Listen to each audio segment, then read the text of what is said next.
Hi, Paula. Morning. Good morning. Thanks for being with us again and sharing with us your experience on today on eBay, right? Correct. Okay, go right ahead. Nobody wants to hear me talking here. All right. Okay. I just wanted to talk a little bit about what readers are looking for. Well, first of all, let's talk a little bit about eBay itself. Um, Most people that shop on eBay are looking for specific types of things. One of those types of things is a bargain. Like eBay carries with it this whole connotation of having great prices, having great bargains. That's not always true, but it is actually true some of the time, and a lot of it is just because people get connected with vendors from different parts of the country and the world that might have things at a better price. I give an example often of my sister who lives in California. She lives in LA, and she, a couple of years ago, redid her entire kitchen, gutted it, and replaced everything. And actually, through eBay, found an amazingly much better price on her appliances than she could in her own local area. And this was through a connection with another appliance vendor in the US that was way in the East Coast. And even with the shipping cost of shipping it from the East Coast to LA, she still got a better price. So that is one way that eBay is an excellent bargain. And another reason people shop on eBay is to find unique, obsolete, antique, vintage items that they collect or they use to make other things. Some people find parts for old vehicles or motorcycles on eBay. So eBay is kind of thought of as this place to find either a bargain or these unique items. Now, that's not to say you can't find pretty much anything on eBay. You can. But I think those are the two markets that are really unique, and that's when you start to write articles that direct people to eBay, you want to direct them to those types of things. So that's just something to understand about people and why they shop on eBay instead of, say, a traditional store like Target or Walmart or any other store, actually.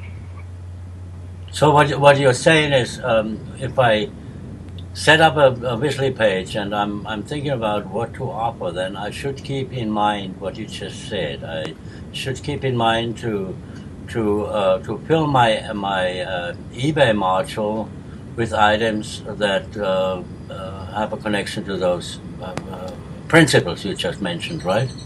Yeah, especially, I mean, there are certain things that I don't think I would recommend eBay for.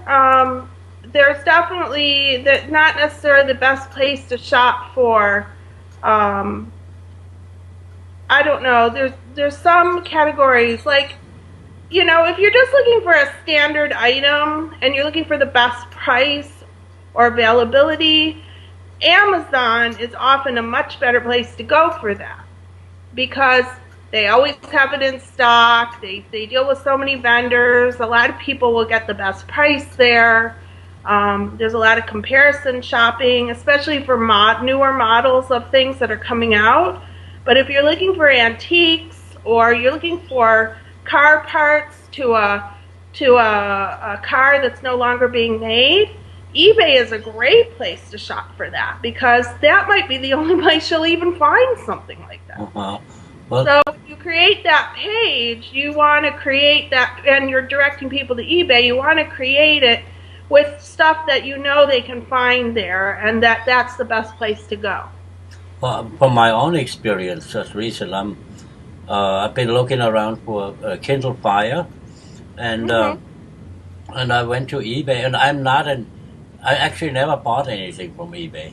Right. I was a seller when I had my Flavor the Nectar. I sold a lot through eBay, but I never bought anything. So I just go on eBay and I see, oh, they have Kindle Fires there for $50, $60, $80, and I'm thinking, this is amazing, what a bargain! And some of them, people have bid on it. It's still at $80 or $90 instead of $199 new, and they are new. They're in the box, in the original box. I'm thinking, this is great, and I start bidding, and it automatically overbids me 10 times in a row, and then my friend Ann told me, well, you don't know how eBay works in that regard. She says that you don't get that price. That on eBay you have to go in the last minute and put your last bid in. Otherwise you get overbid all the time or outbid all the time. And sure enough, when I look at the recent completed bids, all those Kindle Fires sold for $175, $180, $185. That is apparently that would not make any sense to put up something like that in a Wizzley page. Right? Yeah, you're right. I mean, and it kind of depends on what it is you're trying to buy on eBay. But most of the stuff on eBay is sold on an auction. So an auction is when people bid on something and the highest bidder wins. So if something is at auction, auctions usually last anywhere from like 24 hours to a week, depending on the item.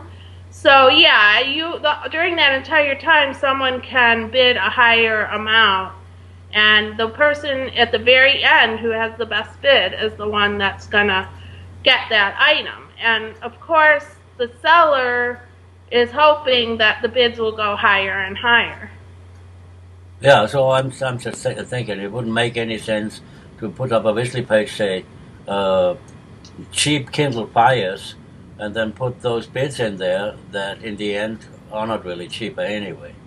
Well, that's correct, because a Kindle Fire is not necessarily the type of thing I'd recommend going to eBay for. Okay. I mean, especially a piece of electronics, you want to make sure that it's got a guarantee or a warranty on it.